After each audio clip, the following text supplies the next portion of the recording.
Romans 6:14 Sin shall not be master over you, for you are not under law but under grace. நீங்கள் நியாயப்பிரமாணத்திற்கு கீழ்ப்பட்டிராமல் கிருபைக்கு கீழ்ப்பட்டிருக்கிறபடியால் பாவம் உங்களை மேற்கொள்ள மாட்டாது. ரோமர் 6:14. And here is something that we can understand very simply.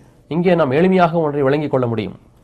Law, to be under law, பிரமாணத்துக்கு கீழாக இருக்கக்கூடிய வாழ்க்கை, we do something for God. நாம் தேவனுக்கு என்று ஒன்றை செய்கிறோம். To be under grace means God does something for us. கிருபைக்கு கீழாக இருப்பது என்பது தேவன் நமக்காக ஒன்றை செய்கிறார். If you try to do something for God, you'll always be defeated by sin. தேவனுக்கென்று நீங்கள் ஏதாவது செய்ய வேண்டும் என்று முற்பட்டால் எப்பொழுதுமே பாவத்தினாலே தோற்கடிக்கப்படுவீர்கள். If you allow God to do something for you, you'll overcome sin. உங்களுக்காக தேவன் ஒன்றை செய்வதற்கு நீங்கள் அனுமதிப்பீர்கள் என்று சொன்னால் நீங்கள் பாவத்தை மேற்கொள்வீர்கள். We are such proud creatures. ஆனால் நாம் எவ்வளவு பெருமையுள்ள ஜீவிகளாய் இருக்கிறோம்.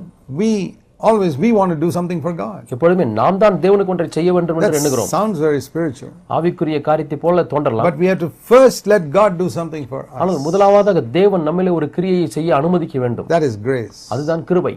See, in the Old Testament, பழைய உடன்படிக்கையில் law, man was trying to do so many things, keep the commandments, this, that and the other. கற்பனைகளை கைக்கொள்ள வேண்டும், இதை செய்ய வேண்டும், அதை செய்ய வேண்டும் என்று பல காரியங்களை செய்ய முற்படுகிறார். But grace is different. ஆனால் கிருபையானது வித்தியாசமாக இருக்கிறது. God's hand coming down and doing something for me. கிருபையானது தேவனுடைய கரம் என் மீது வந்து இறங்கி ஒன்றை செய்கிறதாகும். In the Old Testament, the law was written on tablets of stone and people tried to keep it. பழைய உடன்படிக்கை காலங்களிலே கற்பலகைகளிலே அந்த பிரமாணங்கள் எழுதப்பட்டு அதை ஜனங்கள் கைக்கொள்ள ஆரம்பித்தார்கள். They tried for 1500 years.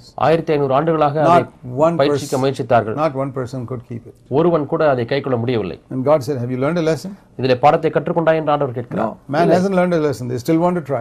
இன்னுமாய் மனிதன் பாடத்தை கற்றுக்கொள்ள முடியவில்லை, அவன் இன்னுமாய் முயற்சி செய்கிறான். It's like if the disciples were tried to catch fish all night and they gave up.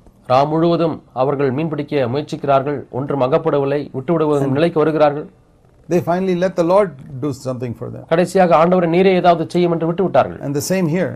அதே போல தான் இங்கே when I come to the end of myself, என்னுடைய வாழ்க்கையின் முடிவிலே நான் வரும்போது ஆண்டவரே நான் என்னுடைய முயற்சியெல்லாம் முடிந்துவிட்டது, நீர் செய்யும் என்று சொன்னார். I will write my laws in your heart. சரி, என்னுடைய பிரமாணத்தை நான் உன்னுடைய உள்ளத்தில் எழுதுகிறேன் என்று ஆண்டவர் சொல்றார். That is the new covenant of grace. இதுதான் புது உடன்படிக்கையின் கிருபை. Not where I try to keep God's law, but God writes his law inside me. நானே பிரமாணத்துக்கு கீழ்ப்படிய முயற்சிப்பதில்லை, தேவன் தம்முடைய பிரமாணத்தை என் உள்ளத்தில் எழுதுகிறார்.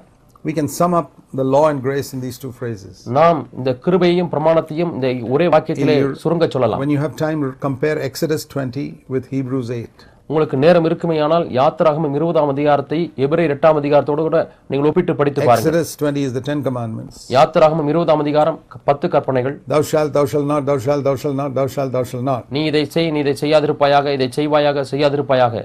Hebrews 8 is the new covenant. எபிரேயர் 8ஆம் அதிகாரம் புது உடன்படிக்கை. And you read that in verses 10 to 12. 10 இலிருந்து 12 வசனங்கள் வரை வாசித்து பாருங்கள். There is no thou shalt, thou shalt not. அங்கே இதை செய், செய்யாதிருப்பாயாக என்றெல்லாம் வருவதில்லை.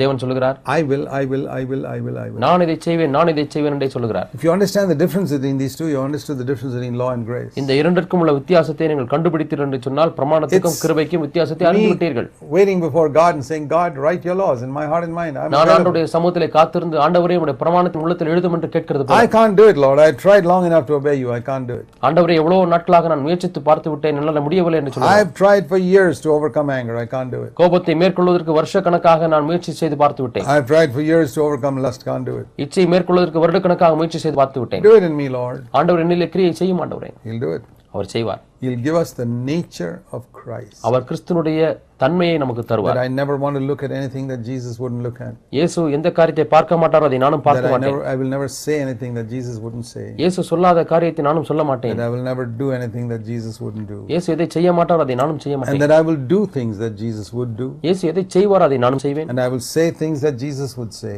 இயேசு எதை சொல்லுவாரோ அதை நானும் சொல்லுவேன். And I will think things that Jesus would think about. இயேசு என்ன காரியங்களை சிந்திப்பாரோ அதை நானும் சிந்திக்கிறேன். And I will dream about the things that Jesus would dream about. இயேசு எந்த காரியங்களை குறித்து கனவு கண்டு கொண்டிருப்பாரோ அதை நானும் கனவு காணுவேன். What a life. என்ன வாழ்க்கை பாருங்கள். How many Christians do you think experience it? எத்தனை கிறிஸ்தவர்கள் இதை அனுபவிக்கிறார்கள் என்று எண்ணுகிறீர்கள்? My guess is என்னுடைய அனுமானம் என்னவென்றால் less than 1%. 1% குறைவானவர்கள். That's why Jesus said. ஆகவே தான் இயேசு சொன்னார். The way to life is so narrow. Very few people. போகிற வழியானது நெருக்கமாக இருக்கிறது. வெகு சிலர் தான் அதை கண்டுபிடிப்பார்கள். ஏன்? Because they've heard this man-centered gospel from all the preachers. எல்லா பிரசங்கியாரிடத்திலிருந்து மனிதனையே மையமாய் கொண்டிருக்கிற சுவிசேஷத்தை இதுவரை கேட்டிருக்கிறார்கள். That's why we need to go back to the Bible. ஆகவே தான் நாம் வேதத்துக்கு திரும்ப செல்ல வேண்டியிருக்கிறது. God bless you. தேவன் தாமே உங்களை ஆசீர்வதிப்பாராக.